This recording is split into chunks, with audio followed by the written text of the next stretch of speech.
RAREC n'est pas un parti politique. Ce n'est pas sa mission de conquérir le pouvoir. Nous ne sommes pas des politiciens, nous sommes des citoyens. Le politicien, c'est celui qui vit de la politique. Les politiciens sont ceux qui ont tué ce pays. Malgré les tribulations qui affectent la majorité de nos compatriotes, le bruit des armes qui ne cesse de crépiter dans la partie orientale de notre pays, nous souhaitons ardemment que l'année 2023, qui commencera bientôt, soit une année décisive qui apportera davantage de justice, ainsi qu'une paix véritable et durable pour chacun de nous à travers toute l'étendue de notre République. Sans aucune distinction basée sur l'origine nationale, ensemble avec nous, pour redresser notre pays afin de le transformer en Eldorado africain à l'horizon 2050. Un thème qui nous concerne tous, l'impunité et sa floraison au sein de notre nation. Notre peuple veut voir autre chose. On est passé de l'impunité à savoir que quand vous commettez un acte qui porte ostensiblement dommage, et pour établir ça, il ne faut pas un tribunal. Et la chicotte, si on veut remettre la chicotte ici aujourd'hui, les gens vont crier. Mais un président qui connaît la chose va dire, voilà. Il n'y a pas qu'au Congo qu'on chicote les gens. Rechercher les voies et moyens d'une véritable paix. Parce que la paix chez nous, c'est la paix chez les voisins. En 1994, il s'est passé au Rwanda ce qui s'est passé au Rwanda. Mais comme nous jetons toujours la faute sur autrui, nous disons non, la communauté internationale nous a obligés d'accueillir dans notre pays les rats qui fouillaient le Rwanda pour ne pas mourir. Maintenant, les rats sont venus chez nous, ils se sont surmultipliés. Nous devons résoudre cette question par intelligemment. Intelligemment, c'est agir non pas avec émotion, comme nous semblons le faire.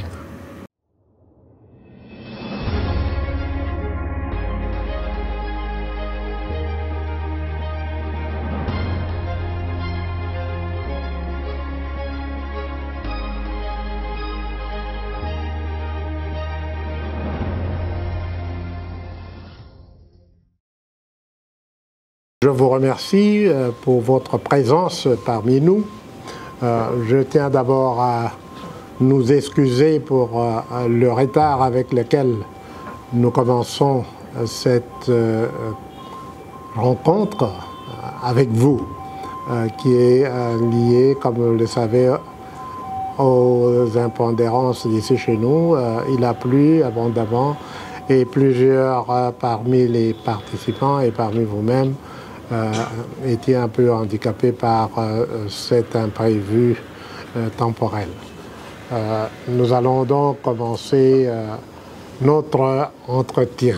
Je voudrais que nous passions ceci sous la forme d'un entretien avec la presse, comme nous avons l'habitude de le faire à la fin de chaque année.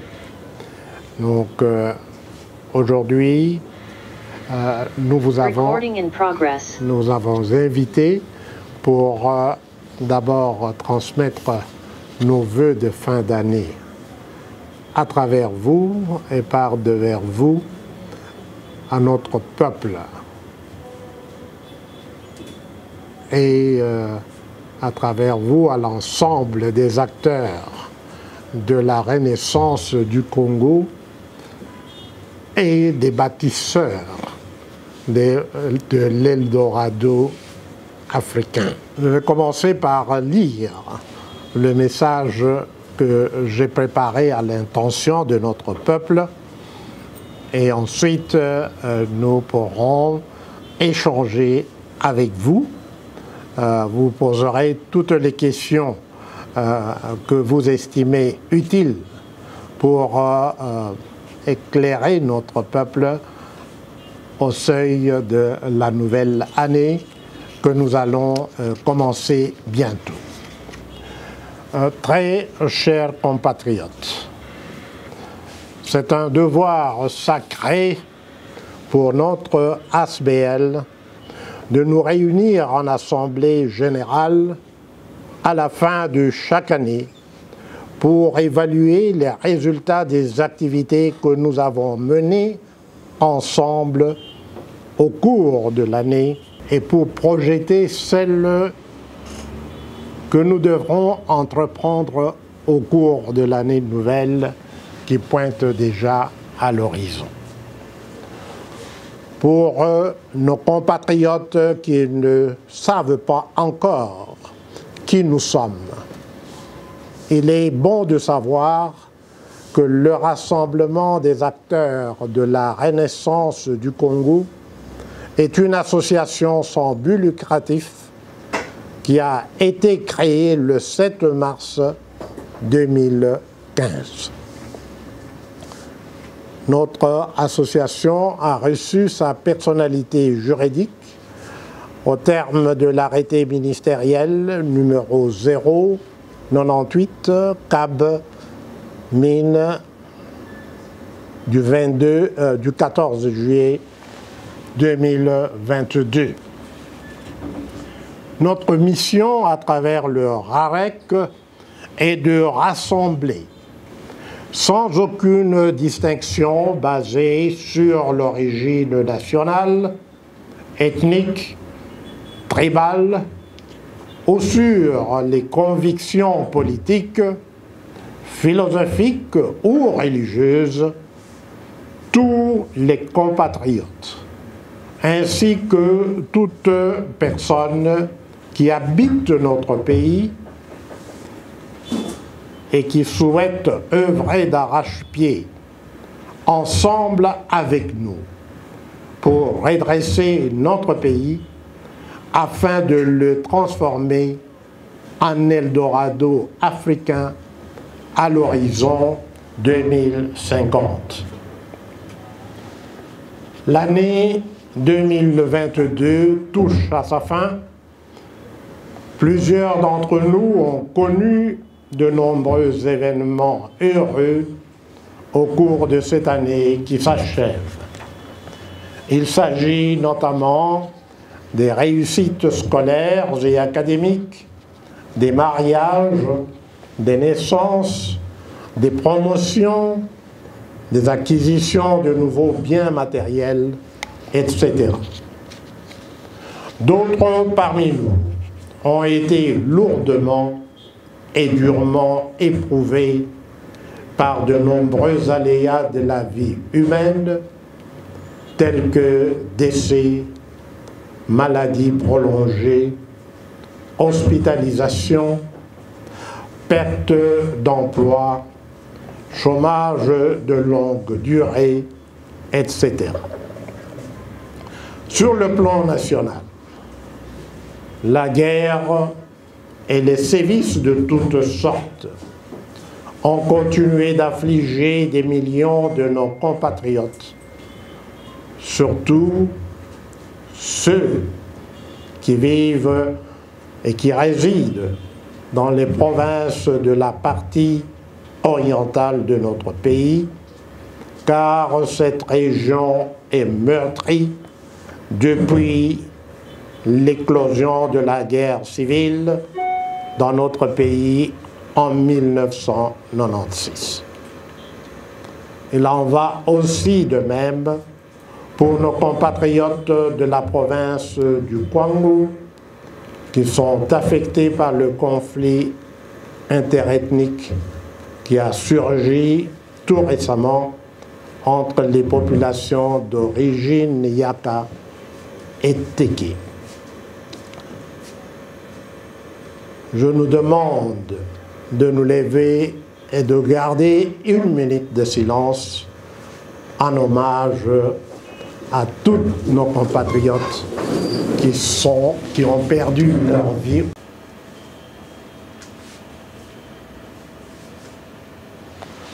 Je vous remercie. Affligeons. Nous rendons grâce au Seigneur parce qu'il nous a tous bénis abondamment en nous ayant accordé généreusement le souffle de vie tout au long de l'année 2022 qui touche maintenant à sa fin.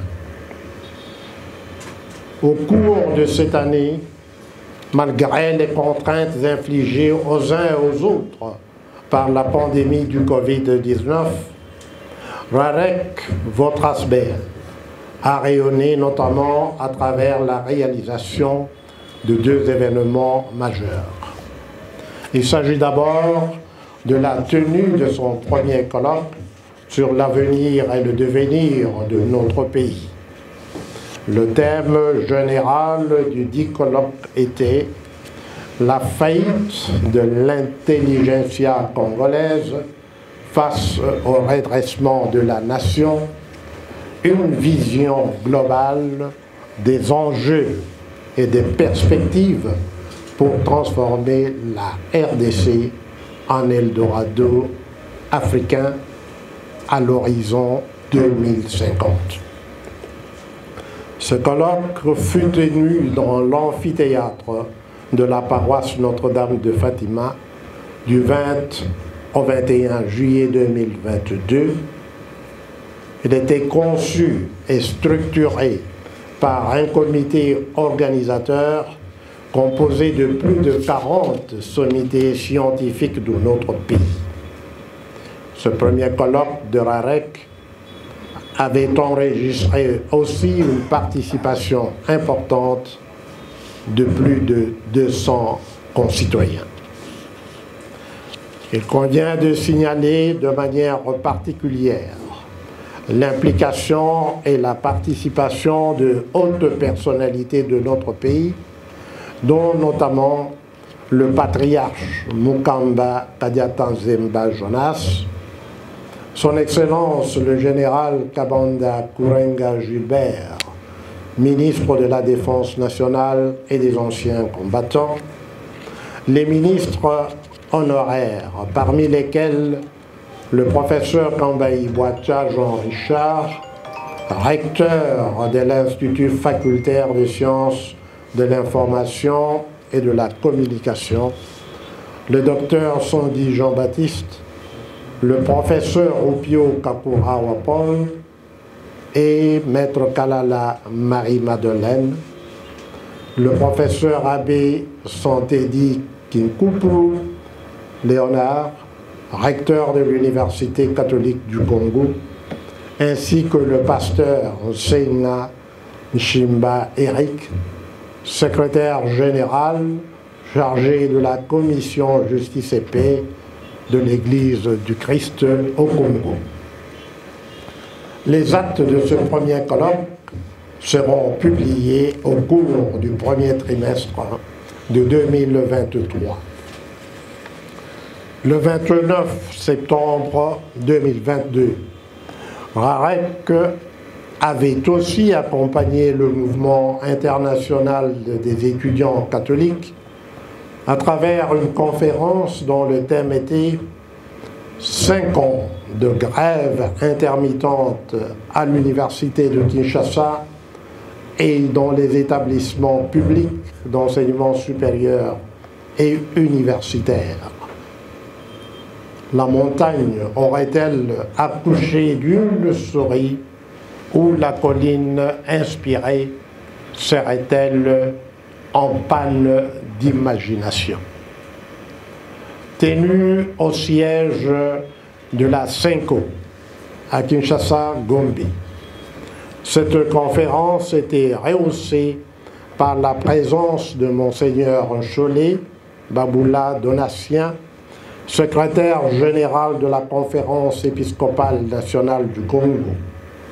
Elle avait aussi enregistré une forte participation de plus de 130 personnes, comprenant notamment Madame Moussaou Kalombo, secrétaire permanente du conseil d'administration des instituts supérieurs pédagogiques, le professeur Kambayi Boacha Jean Richard, recteur de l'Institut facultaire des sciences de l'information et de la communication, la révérende sœur professeur Mbi Amouadiwa Moulumba Florence, directrice générale de l'Institut supérieur des arts et métiers, le professeur Kitombole Tchovu Antoine, président de l'association des professeurs de l'Université de Kinshasa, ainsi que plusieurs autres éminents professeurs d'université, ainsi que de nombreux étudiants. Malgré les tribulations qui affectent la majorité de nos compatriotes, et le bruit des armes qui ne cesse de crépiter dans la partie orientale de notre pays, nous souhaitons ardemment que l'année 2023, qui commencera bientôt, soit une année décisive qui apportera davantage de justice, ainsi qu'une paix véritable et durable pour chacun de nous à travers toute l'étendue de notre République. Les préparatifs des élections présidentielles et législatives nationales et provinciales, dont la Constitution mandate la tenue au plus tard le 31 décembre 2023, nous engagent à œuvrer de concert pour permettre à notre peuple de prendre vivement conscience de la portée historique des dites élections pour réorienter l'avenir de notre peuple ainsi que pour déterminer le devenir de notre nation. À cet égard, nous saluons les efforts qui sont inlassablement fournis par la CENI pour atteindre cet objectif. Nous félicitons la CENI pour sa publication récente du calendrier électoral qui fixe ainsi la tenue des élections à la date du 20 décembre 2023. Nous félicitons aussi très chaleureusement Son Excellence, Monsieur le Président de la République, pour l'engagement solennel qu'il a pris ce samedi 10 décembre 2022 à travers son message devant le Congrès sur l'état de la nation, de tout mettre en œuvre pour que les élections du cycle électoral de 2023 ne souffrent d'aucune entorse visant à entraîner un quelconque glissement, comme on dit dans notre parler coutumier ici au Congo. Dans cette perspective, nous vous adressons d'ores et déjà nos souhaits pour une joyeuse fête de Noël 2022. Nous vous présentons aussi, chers compatriotes, tous nos meilleurs vœux pour que l'année 2023 soit pleine de bonheur et de succès pour chacun de vous, pour chaque membre de votre famille et de vos familles respectives, ainsi que pour l'ensemble de notre peuple et pour notre nation tout entière. Vive Rarek Kasbel, vive la République démocratique du Congo. Ensemble, œuvrons pour transformer notre pays en Eldorado africain. Je vous remercie. Nous ne sommes pas de la presse, mais nous prenons quand même la parole. Nous sommes des acteurs de la Renaissance. Monsieur le professeur, ma préoccupation est la suivante.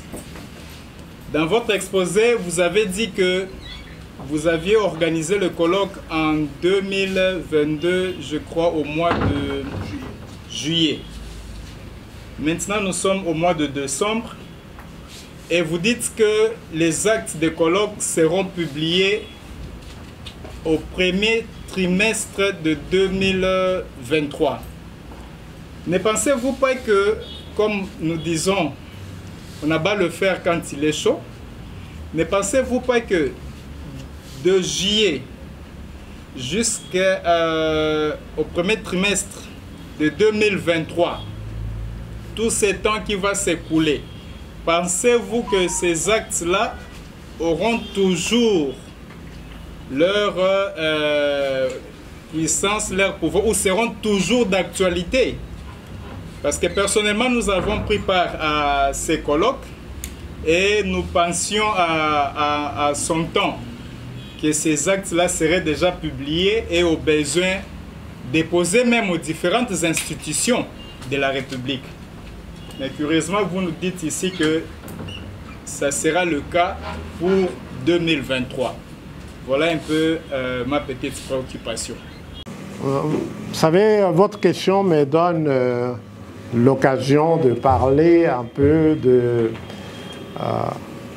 la manière dont nous fonctionnons au sein de RAREC. Pour ceux qui ont eu qui avaient peut-être suivi l'émission de Madame Bissosa sur Antenne A, elle avait posé une question concernant les difficultés que nous rencontrons.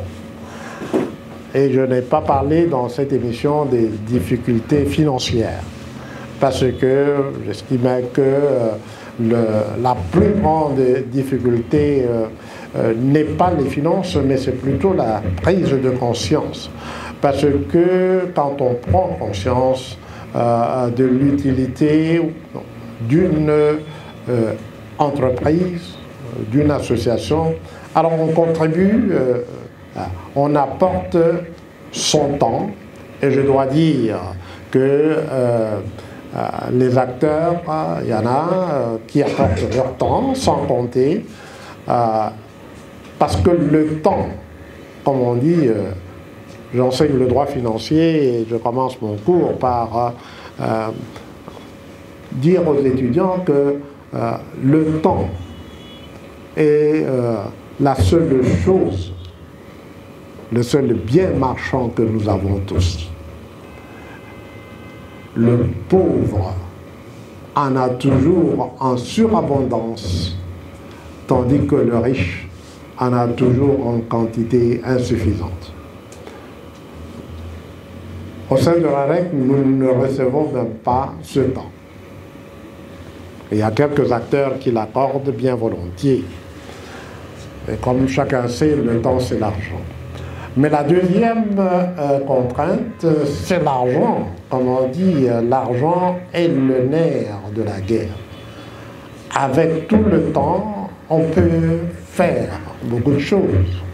Mais il faut de l'argent pour aller de l'avant. Par exemple, pour revenir à la question, pour publier les actes du colloque, il faut de l'argent. Et ça, c'est un bien précieux qui nous manque énormément. Il faut du temps pour que les différents intervenants mettent à jour, parce que c'est un travail scientifique. Nous avons mis la barre pour nous-mêmes très haut. Nous ne sommes pas une association de plaisance. Nous sommes une association qui réfléchit, qui veut faire réfléchir, et c'était donc dans ce contexte que nous avons entrepris le colloque. Les différents acteurs sont en train de travailler pour raffiner leurs différentes communications, et Dieu aidant, nous espérons qu'au cours du trimestre prochain, nous pourrons avoir réunir les moyens de financer la publication de ces actes. Il y avait un deuxième volet à votre question. Est-ce que ces actes seront toujours d'actualité l'année prochaine? Et je voudrais vous donner l'occasion d'expliciter vous-même votre pensée sur cette question. Alors, pourriez-vous partager avec nous votre préoccupation réelle quand vous dites est-ce qu'ils seront encore d'actualité l'année prochaine? Il y a un défaut qui n'est pas propre aux Congolais. Je dirais que d'aucuns ont même dit qu'il est propre à l'homme noir, parce que nous sommes un peuple de l'oralité. Et donc la lecture est un exercice difficile, y compris pour les intellectuels que nous sommes. Ceci est d'autant plus vrai que aujourd'hui, plus qu'hier, les étudiants ne lisent pas. Ils se contentent de notes de cours. C'est à peine s'ils prennent des notes de cours. Ils veulent des syllabus gratuits. Le président leur a promis que ça sera chose faite. Mais je ne connais aucune université dans le monde où les syllabus sont gratuits. Moi-même, j'ai été étudiant ici, à l'époque. Nous achetions des syllabus. Tout simplement pour la bonne raison que pour produire un syllabus, il ne suffit pas que le professeur se mette à table et rédige ses notes de cours. Il faut engager des frais.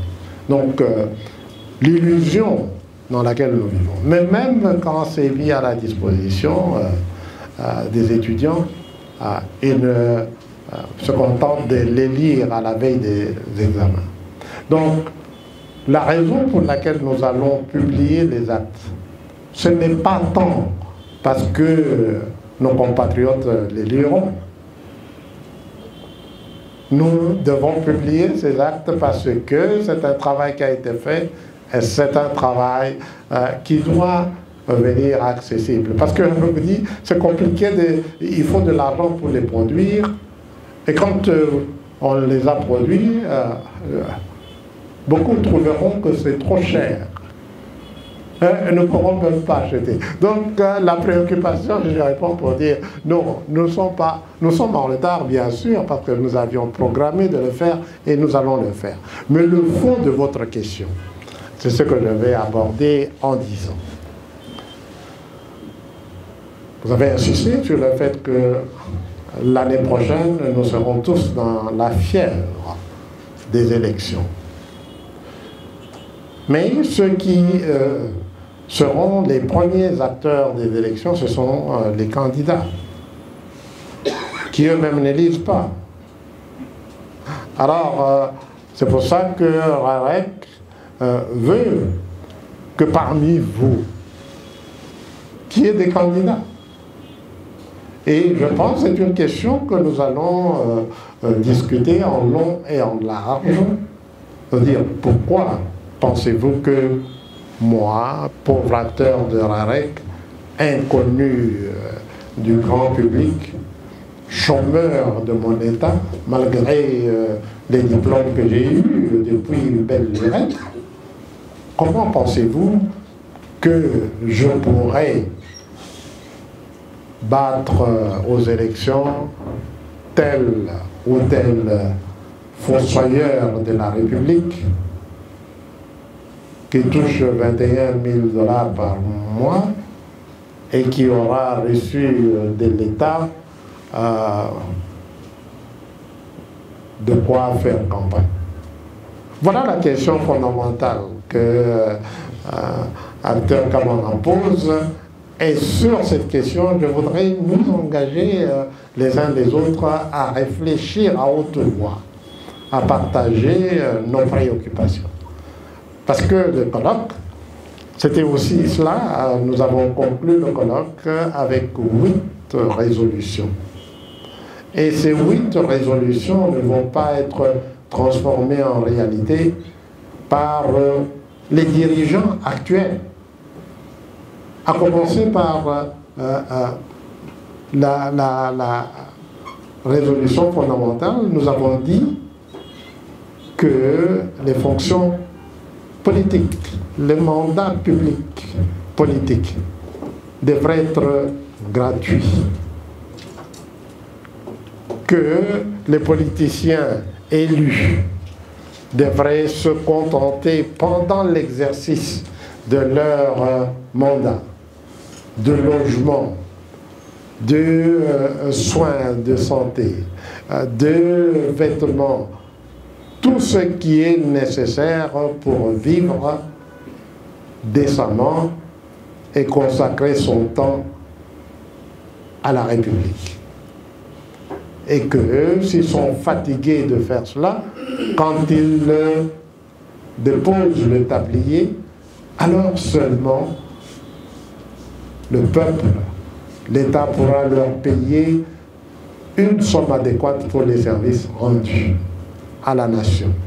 Pensez-vous qu'il y a beaucoup de politiciens actuels qui accepteraient de mettre en œuvre cette résolution? Acteur Diaf, vous avez la parole.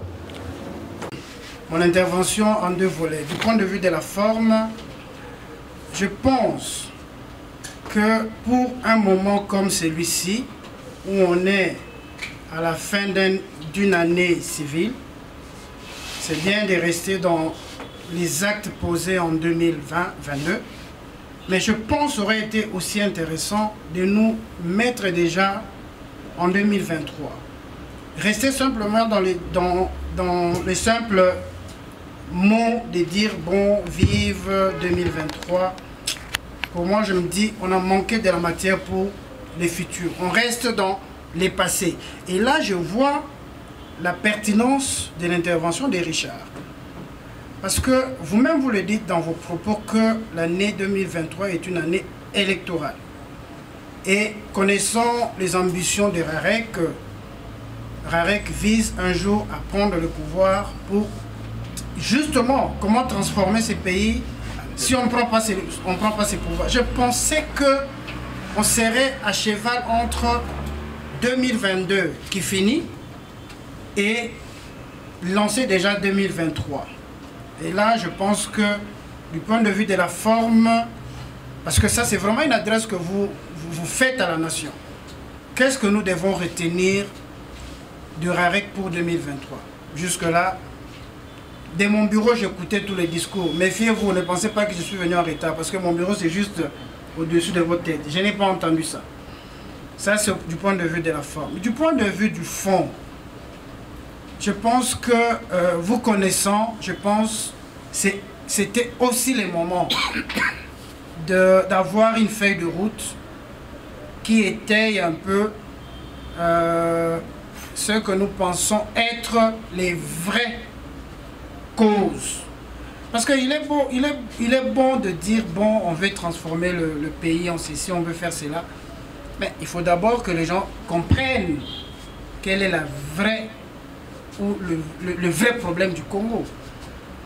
Je pense que vous restez un peu trop idéaliste. Vous restez un peu idéaliste de croire que, bon, il suffit de le dire comme ça et tout le monde s'en bat. Vous voyez quand vous posez la question, mais pourquoi vous ne voulez pas postuler en 2023? C'est une question fondamentale, mais la façon de l'aborder, il y a des paramètres qu'on devrait analyser pour dire, bah, écoutez, parce qu'il faut qu'on évite qu'on soit des aventuriers. On s'aventure, on se dit, bon, parce que le prof a dit, on s'aventure. Mais non, il y a de prérequis. Ici, je ne suis pas en train de dire que personne n'est compétent ici. Non, je ne vois pas ça. Mais je pense que vous, comme leader, vous devriez présenter la matière pour que chacun de nous s'intériorise pour dire, mais tu sais qu'il a dit là, je pense que mes connaissances, je peux le faire. Et pour clôturer, je pense qu'il faudrait revoir le calendrier 2023. Ce que Richard dit, c'est vrai, ce que vous dites aussi, qu'on n'a pas la culture de l'écrit. mais les enjeux du moment feront en sorte que les bons textes, j'ai participé au colloque de 2022, n'aient pas l'impact voulu. Vous devez être obligé de faire une aggiornamento, comme on dit, par rapport aux réalités du moment. Sinon, les gens vont prendre ça comme du simple papier et puis on met de côté. Je me résume, c'est bien de parler de 2022, mais on est à la fin de 2022. Qu'est-ce que nous ferons en 2023? Moi, je ne sais pas. On est là, on attend. Merci beaucoup. Je vais d'abord corriger tout de suite une chose que vous avez dite et qui risque d'être mal comprise ou mal interprétée par l'opinion nationale. Parce que nous qui sommes dans cette salle, nous pouvons avoir une compréhension. Mais la première chose, et nous avons tenu à le dire d'entrée du jeu, RAREC n'est pas un parti politique. RAREC n'ambitionne pas. Ce n'est pas sa mission de conquérir le pouvoir. Sinon, nous devenons des politiciens. Nous ne sommes pas des politiciens. Nous sommes des citoyens. Il y a une différence fondamentale entre être citoyen et être politicien. Et je vais éclaircir encore davantage. La politique est un art, est un métier noble, mais il a cessé de l'être, et il l'a d'ailleurs jamais été dans notre pays. Nous avons tous étudié l'histoire ancienne. Quand je parle de l'histoire ancienne, c'est-à-dire l'Antiquité gréco-romaine, ne faisait de la politique que des personnes qui avaient déjà assuré leur vie. Ils n'étaient pas payés pour faire la politique, c'est-à-dire pour gérer la cité. C'est de là que vient le mot politique. Atteurdieff est philosophe, théologien, économiste, il a eu et financier, donc il sait exactement de quoi nous parlons. Refaire, ramener les citoyens à comprendre que je peux consacrer mon temps à la transformation de ma cité est une chose qui se fait progressivement, et c'est ça le travail de RAREC. C'est pour ça qu'il veut rassembler tous les compatriotes et ce qu'on appellerait les étrangers, mais qui ont choisi de vivre ici et qui veulent, à cause du choix qu'ils ont fait, voir ce pays réaliser son plein potentiel. Donc voilà pourquoi j'ai tenu à préciser que nous ne sommes pas un parti politique. Est-ce que cela exclut la volonté ou l'ambition de ceux qui parmi nous sortiraient la mission de contribuer à l'amélioration de notre pays, de se porter candidat? Absolument pas. Et donc, si nous arrivons à trouver parmi nous, parmi les acteurs de RAREC et ceux qui nous observent, des personnes qui répondent à cette donne fondamentale, alors avec eux nous allons marcher, pas dans le sens de créer un parti politique, faire ce que les politiciens font et auquel ils ont habitué notre peuple. Donc c'est un objectif très réalisable. C'est ça le point que je voudrais partager. Deuxième question, évidemment, je reconnais, je l'ai dit d'ailleurs avant que nous ne commencions notre conversation, que je ne nous ai pas présenté ce que nous avons projeté de faire comme activités l'année prochaine. Je vais d'abord commencer par les activités qui rentrent dans la mission immédiate de RAREC. L'année prochaine, déjà au mois de février, nous avons prévu de tenir une journée scientifique sur un thème qui nous concerne tous, l'impunité et sa floraison au sein de notre nation. Aspect anthropologique, éthique, juridique et sociologique, et proposition des solutions ou des remèdes idoines. Nous avons aussi prévu de tenir le deuxième colloque au mois d'avril, dont le thème général, c'est les enjeux fondamentaux du cycle électoral de 2023. Alors vous me direz que toutes ces activités ne concernent qu'une frange de la population. Mais notre population est à l'écoute.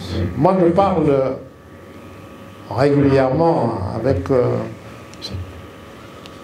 ce que nous, ou les gens de notre catégorie, aiment à considérer comme étant le petit peuple.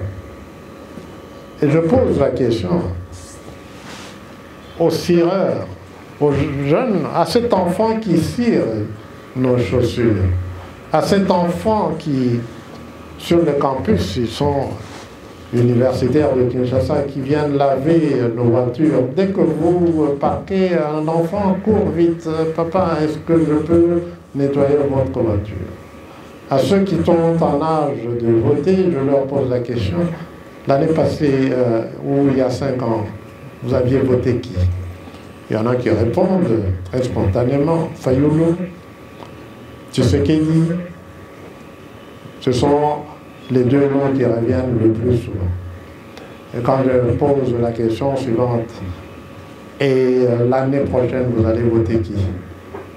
Je dis, je ne vois pas. Je ne vois personne. Je dis, mais il y a une multitude de candidats. Il y a Katumbi, pour lequel on a créé le projet de loi de père et de mère. Il y a Bemba, il y a... Ils sont légion. Oh non, papa, rien du tout. Y compris les combattants de l'UDPS, nous avons tous entendu, ils réclament la démission de leur secrétaire général, ils crient, ils interpellent le président de la République. On en a vu un qui pleurait au monument mausolée de papa Étienne en disant « Revenez, ce n'est pas ça ». Donc, notre peuple veut voir autre chose. Alors, quelle est la manière d'entretenir nos différentes églises, en particulier l'église catholique et l'église du Christ au Congo, sont très actifs pour nous encourager, nous les laïcs, à nous investir. Mais c'est une responsabilité que chacun de nous devrait prendre. Et c'est pour ça qu'à RAREC, au sein de RAREC, nous voulons avoir ces conversations pour dire, toi, tu peux regarder, une des résolutions de RAREC était de dire, on ne peut plus accepter que le Parlement national soit composé à plus de 90% par des personnes qui vivent à Kinshasa. Ils n'ont jamais mis pied, ils ne mettent pied dans leur, ce qu'ils appellent fief électoral, qu'à la veille des élections. Ils n'ont jamais vécu là-bas. Leurs enfants ne connaissent pas ce qui est... c'est une anomalie. À l'époque, en 1957, lorsqu'il y a eu les premières élections, le Parlement n'était pas composé que de ceux qui vivaient à Léopoldville. Pourquoi est-ce qu'aujourd'hui, nous trouvons totalement normal que les gens de Cabinda par exemple, ou de Chilenge, ou de Miabi, ou de Kabeyakamwanga, ou de Badolite, ou de Moba, n'importe où, soient représentés par des personnes qui n'ont aucune attache, sinon le fait que leur papa ou leur grand-père était né là-bas. C'est une anomalie totale. Ça n'existe nulle part au monde. Et donc ça, ce sont des questionnements, mais ce n'est pas seulement des questionnements. L'année prochaine, parce que nous parlons de ce que nous devons faire, c'est notamment cela.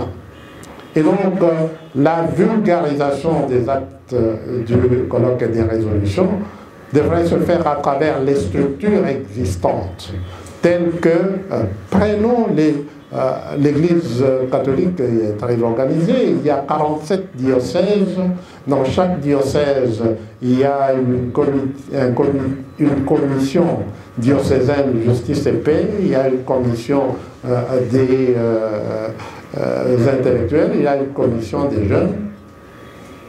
C'est pareil avec l'Église du Christ au Congo. Nous devons travailler avec et à travers ces structures, notamment, pas exclusivement, pour faire en sorte que l'année prochaine, des candidats surgissent du terroir dans chacun des diocèses. Ils sont plus nombreux que les provinces. Nous en avons 48 aujourd'hui, si je ne m'abuse, diocèses. Nous n'avons que 26 provinces.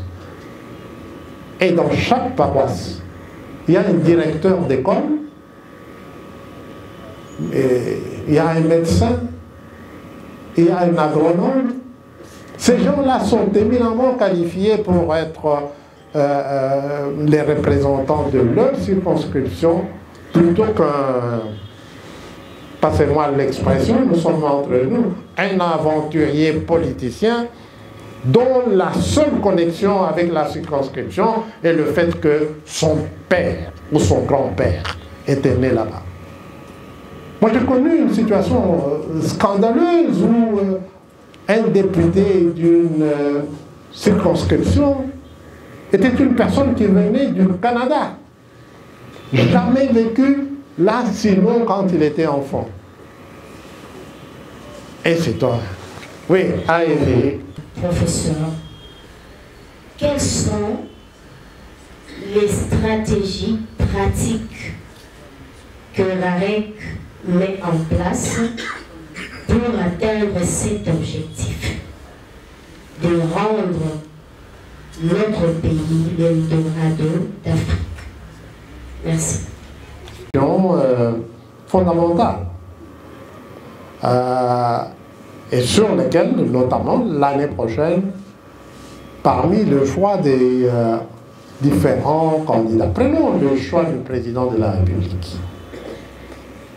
Est-ce qu'on va se contenter d'un président qui répète, comme à la dernière élection, l'état de droit, je vais faire l'état de droit, etc.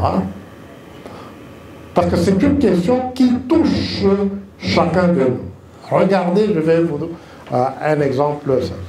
Vous êtes venus tous ici, vous êtes arrivés comment? Qui est arrivé à pied?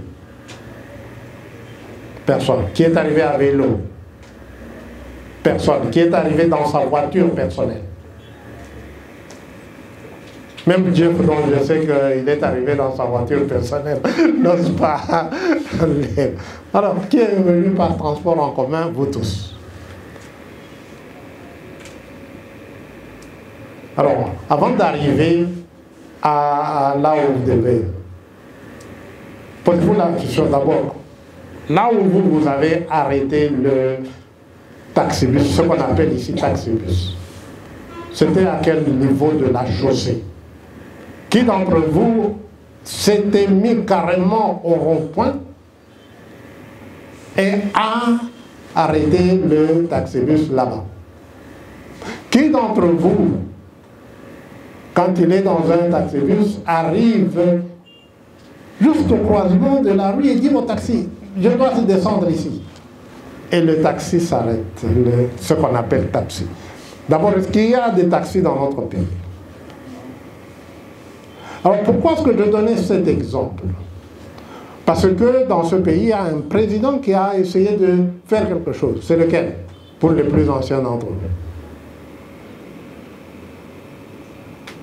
Kabila, quand il est arrivé, Kabila père. Qu'est-ce qu'il a fait en ce qui concernait pour cette question de circulation routière?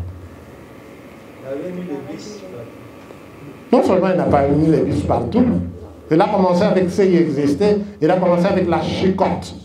Vous vous souvenez tous? Oui, oui. Et tout de suite, on a vu les Congolais, surtout à Kinshasa, à Lubumbashi c'était, mais à Kinshasa, on a vu une différence. C'est quoi?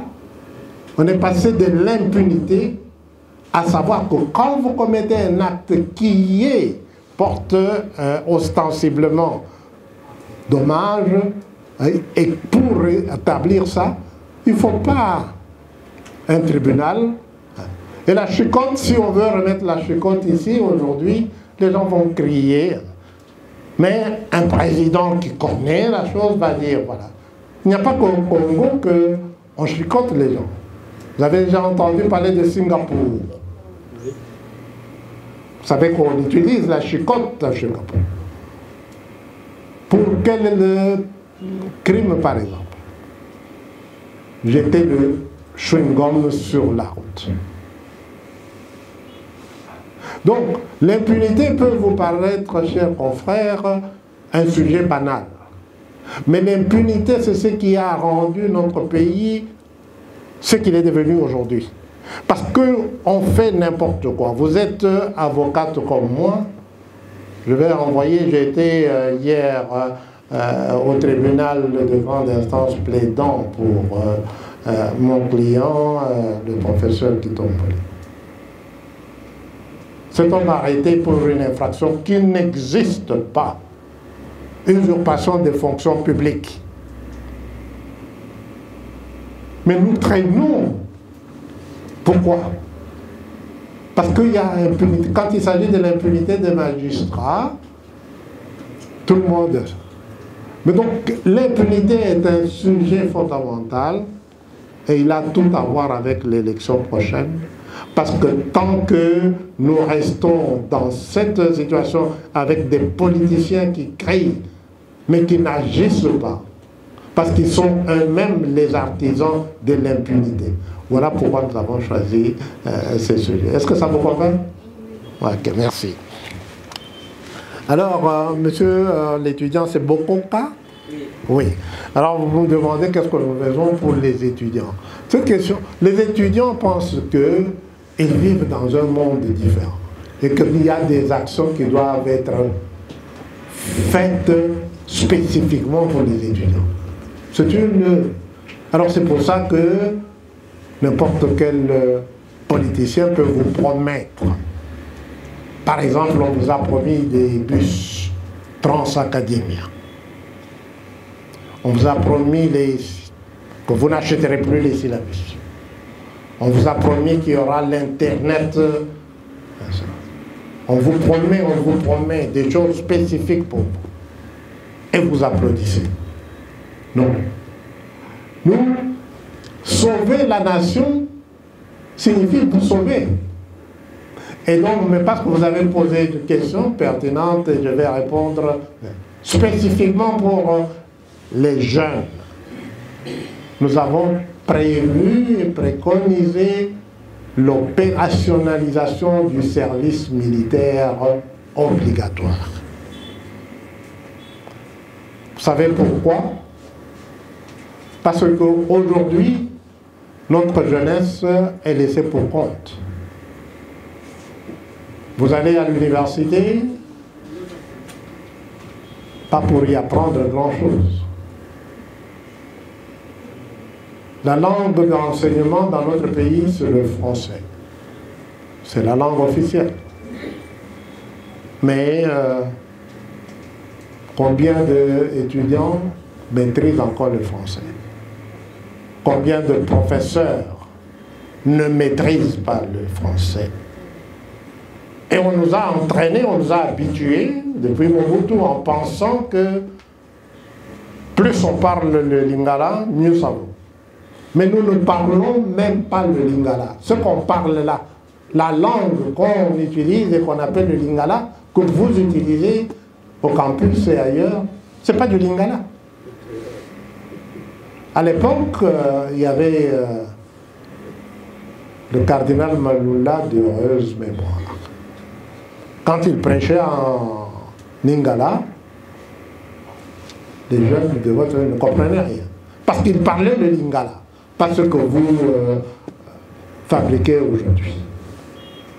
Donc, ce que nous voulons faire, concrètement, nous voulons que, à l'issue de l'école secondaire, les plus précoces d'entre vous terminent à 17 ans, la majorité entre 18 et 19 ans, les plus en retard vers 20 ans. Mais nous voulons qu'à partir de la fin de l'école primaire, pendant 3 ans, comme en Corée, vous êtes à l'armée. La première année, on vous entraîne physiquement. Vous n'avez plus aucune discipline aujourd'hui. Vous n'avez plus aucune conscience professionnelle aujourd'hui. Tout ce qui vous intéresse, c'est avoir un papier à n'importe quelle condition. Dans notre colloque, l'abbé Santelli a dit, au Congo, la fraude commence depuis l'école maternelle.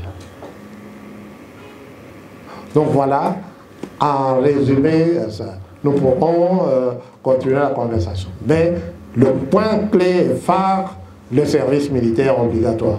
Parce que à l'issue du service militaire obligatoire, pendant que vous êtes à l'armée, vous apprendrez la discipline, vous apprendrez à courir. Aujourd'hui, pour partir, par exemple, d'ici au rond-point Willery, personne ne veut marcher.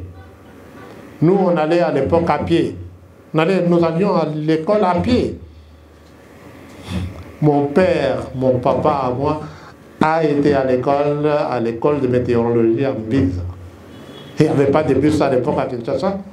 Il allait à pied. Aujourd'hui, vous n'êtes pas capable de faire ça. Donc voilà les peu de choses. À l'armée, on va vous apprendre à savoir ce qu'est la nation et à accepter, le cas échéant, de mourir pour la nation. On va vous apprendre un métier, parce qu'à l'armée, il y a tous les métiers. Et ceux qui sont plus qualifiés d'entre vous pourront alors poursuivre des études universitaires, sans débourser un rond. Parce que nous avons étudié sans... Et cette notion, pour ceux qui veulent le savoir, j'étais à la Banque mondiale quand on a introduit les programmes d'ajustement structurel et tout ça, qui ont tué tout ce que nous avions comme esprit en Corse. Parce qu'à notre époque, il y avait les restaurants universitaires, il y avait le logement universitaire, il y avait la bourse.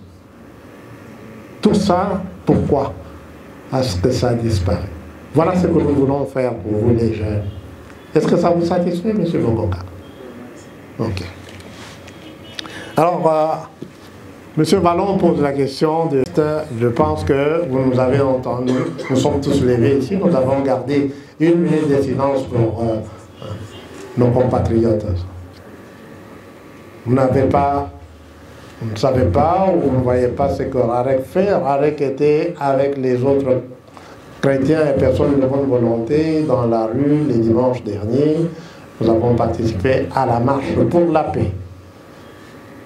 Et sur nos t-shirts, nous avions comme message « Aimer, c'est vaincre la haine. Oui à l'amour, non à la guerre. Toute guerre a son origine dans la haine. Les dirigeants qui instrumentalisent ou qui recourent à la guerre sont des dirigeants qui n'ont que de la haine dans leur cœur. nous, à Rarec, nous disons que promouvoir l'amour, comme le Christ nous a enseigné, aimez vos ennemis. C'est le Christ, ce n'est pas Rarec qui l'a dit. Et il a dit que c'est à cela qu'on reconnaîtra que vous êtes mes disciples. Voilà, pour ne pas nous étendre là-dessus. Mais, en 1996, le Rwanda a été ici. Nous avons applaudi le Rwanda. En 1998, le pays était divisé en deux. La partie ouest qui était contrôlée par le gouvernement de Kabila était appuyée par l'Angola, la zone, le Zimbabwe et la Namibie. La partie qui était sous le contrôle des rebelles, y compris Bemba, était appuyée par l'Ouganda, le Rwanda et le Burundi. Donc, notre situation est celle de Rarec. Nous croyons en l'amour, c'est notre mantra, c'est notre motto. Nous allons travailler pour que l'amour gagne nos cœurs. C'est pour ça que Rarec rassemble tout le monde. S'il y avait un Rwandais parmi nous ici, nous ne le pointerions pas. D'aucuns parmi vous diraient, mais ça c'est un Rwandais, nous sommes en train de parler des problèmes du Congo. À la porte. Et ce serait la tendance populaire. Et nous dirons non. Parce que quand c'est acteur Jeff qui m'a dit ça, et je trouvais que c'était très bien. Il a entendu quelque part dire quand vous nettoyez, vous désinsectisez chez vous. Vous avez tué tous les rats. Que font les rats que vous avez tués chez vous? Que font les rats qui ne sont pas morts? Qui peut répondre? Qui a une réponse? Que font les rats qui ne sont pas? Quand vous fumiguez dans votre propre parcelle, que font les rats qui ne mourront pas? Non, ils ne vont pas se multiplier parce qu'ils sont morts. Ah, qui ne sont pas morts? Oui. Non, ceux qui ne meurent pas, qu'est-ce qu'ils ont fait? Ils fuient. Oui. Oui, ils vont où? Chez les voisins. Ah, voilà. C'est aussi simple que ça. Alors, c'est la faute de celui qui tue les rats qui sont chez lui. Quand ces rats viennent chez vous, qu'est-ce que vous devez faire? Donc, notre question est celle-là. En 1996, il s'est passé au Rwanda ce qui s'est passé au Rwanda qui n'avait rien à voir avec nous. Mais comme nous jetons toujours la faute sur autrui, nous disons non, la communauté internationale nous a obligés d'accueillir dans notre pays les rats qui fouillaient le Rwanda pour ne pas mourir. Maintenant, les rats sont venus chez nous, ils se sont surmultipliés. Et c'est la faute de l'autre. Nous disons, en 1996, faisons un peu cet effort intellectuel. En 1996, si Mobutu, 94, pardon, excusez-moi, 94. Si en 1994, Mobutu, avec des armées, comme c'est le devoir de chaque pays qui accueille des combattants, les désarmer et les empêcher de faire la guerre à l'État qui les a chassés. Qu'est-ce qui serait arrivé? Je ne prends pas fait des causes ici pour le Rwanda contre mon pays. Je dis simplement que nous devons résoudre cette question par intelligemment. Intelligemment, c'est agir non pas avec émotion, comme nous semblons le faire. Intelligemment, c'est rechercher les voies et moyens d'une véritable paix. Parce que la paix chez nous, c'est la paix chez le voisin. Et donc, RAREC va œuvrer pour que, à travers des structures qui peuvent nous aider, notamment les structures ecclésiastiques, pour voir que on peut et on devrait résoudre cette question du Rwanda définitivement par... on a dit, nous étions dans la rue, RAREC était là avec le MPC, le BIEC, que ce que nous faisons, l'amour est plus grand que la haine. C'est ce que les églises nous apprennent. Au lieu d'aller simplement par renvoyer la MONUSCO, ne va rien résoudre. Parce que si on renvoie la MONUSCO pour avoir les Kenyans, on a totalement changé de casquette. Mais il faut que nous sachions que quand on demande les interventions des autres, ça se paye. Tout se paye. Il n'y a rien qui est fait gratuitement.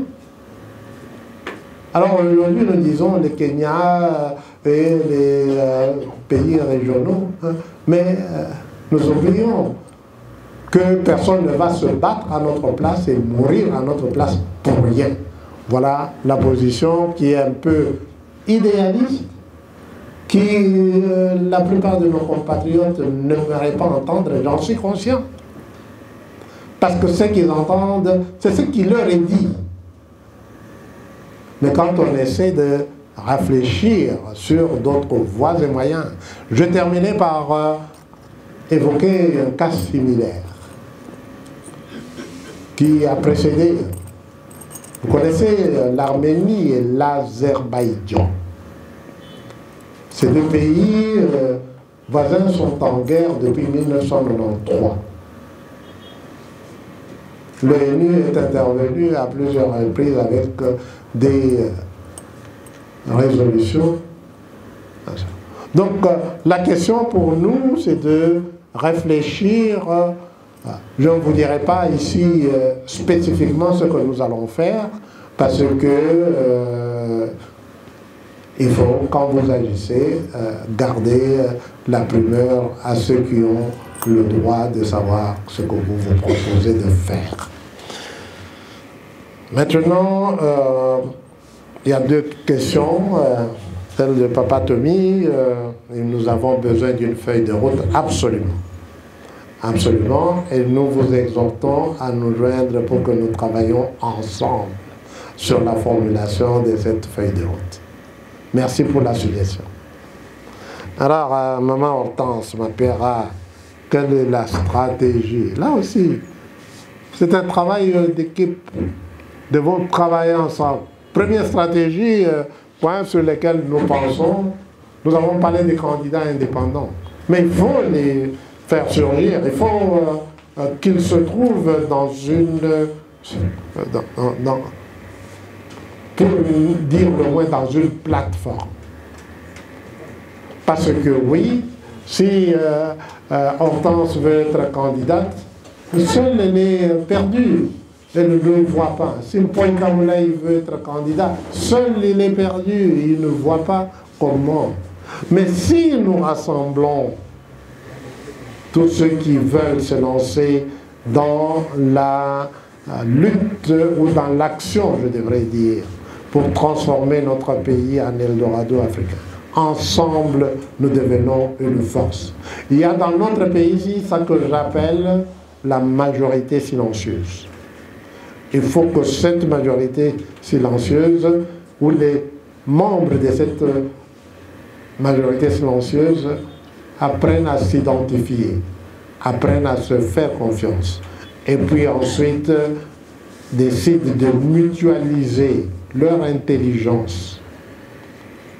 Et à la suite de la mutualisation de leur intelligence, ils trouveront les voies et moyens pour mutualiser leurs ressources matérielles, financières et autres. Est-ce que ça vous convient? Ça ira. Ok. Merci. Être candidat indépendant. Rêvons un peu. Commençons par le commencement. Faut-il être appartenir à un parti politique pour être candidat président? Plus pour la députation. Bon, donc, pour le président, nous sommes d'accord, un indépendant peut être pour la députation.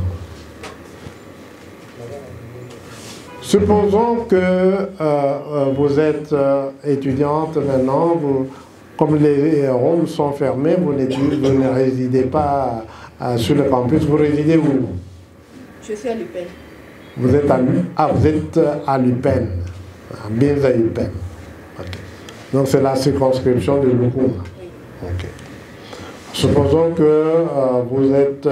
il y a combien de candidats pour la circonscription de... Il y a combien de députés? Bon, les sièges vont être répartis à bientôt, mais actuellement, il y a combien de députés?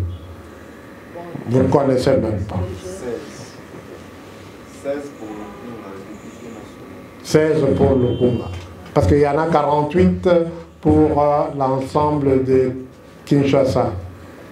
C'est 48 ou 52? Bon, mais c'est un exercice qu'il faut faire. Donc, s'il y a 16, prenons que les 16 indépendants sont dans une coalition de candidats indépendants. Et que chacun de ces candidats, supposons pour la facilité de calcul, que les électeurs de Lukunga soient au nombre de 20 000.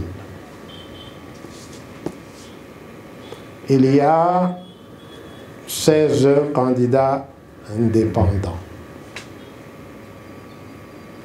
Maintenant, la majorité, parce que chaque pour être élu, il faut d'abord avoir la majorité. Si vous avez la majorité absolue de voix, vous êtes élu. Vrai ou faux? D'abord, les indépendants, vous pouvez être indépendant, on n'a pas exclu les indépendants. Au national, il n'y a pas possibilité d'être indépendant. Il faut adhérer dans un parti politique. Et un parti politique qui représente au moins 300 députés sur les 500 listes. Non, alors, ne pourrait pas, il faut que je revoie cette nouvelle loi électorale parce que je ne... Donc là, je me réserve. Vous me donnez la matière que je dois étudier encore. Parce que c'est... parce que si c'était le cas, d'abord, c'est une violation fondamentale de droit. On ne peut pas exiger, d'après... Là, fondamentalement, on ne peut pas dire que seuls les partis politiques peuvent concourir aux élections des députations. Donc là, c'est une bonne question que vous posez. Venez, nous allons ensemble étudier ça et voir ce qui peut être fait. Parce que la loi, si elle viole la Constitution, elle est attaquable. Non? Vous êtes en droit. Il y a une hiérarchie des lois. La liberté, l'accès aux fonctions politiques, c'est inscrit non pas seulement dans la Constitution, mais dans la Déclaration universelle des droits de l'homme. Donc, si une loi électorale vise à exclure totalement le peuple dans le choix, c'est une question fondamentale. Il faut l'attaquer par la voie judiciaire. C'est pour ça qu'il existe une Cour constitutionnelle. Donc, ça, c'est ce que nous... Et la loi, la question me permet aussi de dire que RAREC va aussi attaquer l'exigence d'une caution. Vous savez que si je veux être candidat, vous avez beau me... Mais il faut que je aie 100 000 $ à jeter par la fenêtre. C'est contraire à la Constitution. C'est contraire aux droits de l'homme. Donc nous avons besoin d'une coalition pour attaquer ça rapidement. Mais pour cela, il faut que nous ayons 1 ou 2 ou 3 personnes qui veulent être candidats à la présidence de la République. Parce que vous le savez, la première question, on va toujours vous dire, est-ce que vous avez intérêt? Pas d'intérêt, pas d'action. Voilà. La première, pourquoi ne pas travailler avec le régime en place pour transformer notre pays en Eldorado? Parce que nous disons que les politiciens ont tué ce pays. C'est ça? Oui. Ok. La deuxième, c'est qu'est-ce que nous pensons du calendrier électoral? Parce qu'il y a des voix qui se lèvent déjà pour dire que ce calendrier n'est pas faisable. C'est ça? Merci. Pour aller vite, je vais vous poser la question et répondre moi-même. Nous disons que ce pays est par terre à cause des politiciens. Le régime en place, ce sont des politiciens ou non? Politiciens. Ouais. M. Kalongo, les régimes en place, ce sont des politiciens ou non? Mais comment est-ce que nous pouvons travailler avec ceux qui ont tué ce pays? Et j'irai encore davantage pour enfoncer le clou. Le régime en place est constitué de ce qu'ils ont appelé eux-mêmes l'union sacrée de la nation, dans laquelle se retrouvent tous les fossoyeurs de la République. Hier, oui, on a appris l'expression. Hier, un cardinal a dit que les médiocres dégagent. Aujourd'hui, les médiocres se retrouvent encore plus haut. Et vous dites que non, nous devons travailler avec... Vous voyez vous-même la contradiction dans la question que vous avez posée. Parce qu'elle comprend elle-même la réponse, c'est celle que je vous ai donnée. Non, les politiciens sont ceux qui ont tué ce pays. Donc, quand on devient politicien, mais vous me direz, mais, oui, mais si professeur Poincaré, vous devenez vous-même président de la République demain, vous serez un politicien. N'est-ce pas? C'est ce que vous pensez. Non, je ne veux pas être un politicien. Je ne veux pas être un politicien. Je n'ai pas besoin d'être un politicien. Le politicien, c'est celui qui vit de la politique. Il a fait de la politique son métier. Moi, je n'ai pas besoin de... Je suis professeur d'université. J'ai travaillé longtemps avant ça. Je suis avocat. J'ai un métier. Donc, devenir politicien n'est pas mon ambition. Et si je veux travailler pour la nation, c'est parce que chacun de nous devrait travailler pour la nation. Ceux qui peuvent, et c'est pour ça que j'ai dit que la résolution, parmi les résolutions que nous avons prises au dernier colloque, c'était que les fonctions, les mandats politiques ne soient pas rémunérés autrement qu'en pourvoyant à ceux dont ils ont besoin. Alors vous me direz, qui connaît parmi ceux qui n'ont jamais entendu cette question? Vous connaissez un seul chef d'État au monde qui n'a pas de salaire? Ceux qui n'ont jamais entendu la question. Non. Moi, j'en connais un seul. C'est le pape. C'est un chef d'État. Ouais. Il n'a pas de salaire. C'est vrai. Mais il a tout ce dont il a besoin pour être au service de tous. Voilà. Donc si, et c'est cet esprit-là que nous voulons générer, c'est cet esprit-là que quand on décide de rechercher la confiance du peuple pour le représenter, pour à un niveau qu'il soit. Le chef de l'État, c'est le représentant de la nation. Les députés, ce sont les représentants de ceux qui habitent leur circonscription. Qu'on s'investit dans une mission, pas pour devenir soi-même ce qu'on n'a pas pu réaliser. Avec constate, appelle au respect de la Constitution. La CENI a dit, nous devons faire ce que la Constitution exige que nous fassions. Le président de la République, à qui on fait ce procès d'intention depuis longtemps, depuis qu'il a annoncé qu'il sera candidat, dit non. Les élections doivent avoir lieu parce que ça ne dépend pas de lui, ce n'est pas une faculté, c'est une obligation. Mais regardez le peuple conditionné par ce qui s'est passé en 2018, dit non, non, non, non, non. Pour faire les élections, il faut des préalables. Je vous dirais qu'il n'y a aucun préalable pour faire des élections.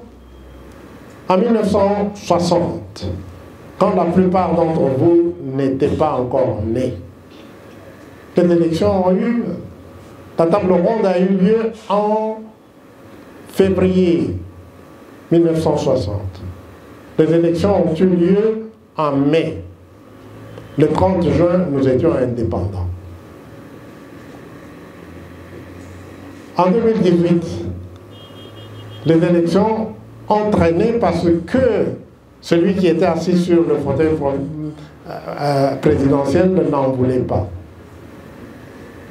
Mais celui qui est assis sur le fauteuil présidentiel aujourd'hui dit « Nous allons aller aux élections ». Alors, les politiciens, ceux qui sont les fossoyeurs de notre peuple, eux, commencent à spéculer. Non, il faut ceci, il faut cela, on n'aura pas les élections. Mais la Constitution s'impose à eux. Et nous, le peuple, nous ne pouvons pas nous laisser duper, comme nous étions fait duper en 2016. En continuant à accréditer ces théories fantaisistes que les politiciens de tous bords veulent avancer. Ce n'est pas la première fois qu'on dit ça. Pendant la Covid, des voix s'étaient élevées au sein du DPS pour dire non, non, non, on arrête le compteur. D'autres ont dit non, avant le FCC, avant, c'était quoi cette union-là? Avant, le temps de cash ne compte pas. Non, les politiciens, nous ne pouvons pas, nous ne devons pas, surtout nous les intellectuels, nous laisser entraîner à ce genre de sophisme, ou par ce genre de sophisme. Bien, je pense que nous avons eu 2h30 ensemble, plus que 2h30, 2h45, et la matière ne peut pas être épuisée. J'aurais voulu entendre encore une question, une intervention de la part d'une de nos mamans. Il y en a une qui me regarde intensément là-bas. Vous pouvez prendre le micro si vous voulez. Ne serait-ce que pour vous présenter. C'est vous? Oui. Notre conversation est très enrichissante. Nous avons du pain sur la planche. La mission que RAREC, à laquelle RAREC s'attelle, Ce n'est pas une mission que le fondateur ou les cofondateurs de RAREC se sont donnés. Ça ne résulte pas d'une ambition personnelle de nous-mêmes. C'est parce que, à l'instar du peuple d'Israël, certains d'entre nous ont senti que nous devons remonter à la surface. Et pour cela, ils sont prêts à agir avec le concours de vous tous. C'est pour ça que nous vous remercions. Je voudrais, avant de terminer cette conférence de presse, remercier le coordonnateur général à qui je vais donner la parole. C'est Papa Osevi Monama Ferdinand à qui je demande de se lever pour que vous puissiez le connaître et entendre un peu savoir. Il est resté très silencieux comme d'habitude. Coordonnateur, vous avez la parole. Tous ceux qui ont pris tout leur temps pour venir assister à notre message de vœux et à notre échange de cet après-midi, c'était un peu long, mais il fallait vous satisfaire. Comme on dit à la fin de toute chose, je voudrais que nous tous nous applaudissions fortement l'intervention de l'orateur du jour, le professeur Paul Kamoulaye, fondateur de RAREC. Si nous pouvons l'applaudir fortement.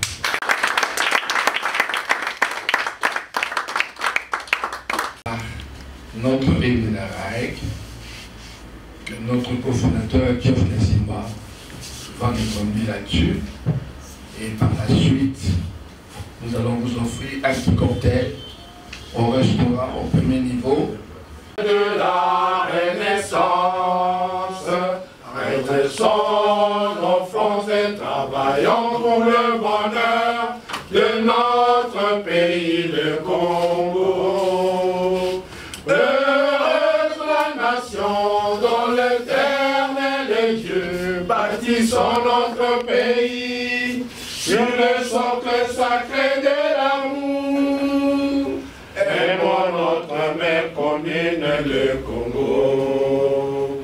Conservons l'unité par le lien de la justice et de la paix, égalité devant la loi. Un Congo uni indivisible, une nation libre à jamais. Bannissons l'oppression sur ce coin de la terre que Dieu nous a confié. Un Congo uni indivisible, une nation libre à jamais. Mettons-nous au service les uns des autres et au service de notre nation. Un Congo uni indivisible, une nation libre à jamais. Aimons-nous les uns les autres comme Dieu nous a tant aimés. Un Congo uni indivisible, une nation libre à jamais. Devenons tous des acteurs de la renaissance du Congo. Devenons tous des acteurs de la renaissance du Congo. De la renaissance du Congo.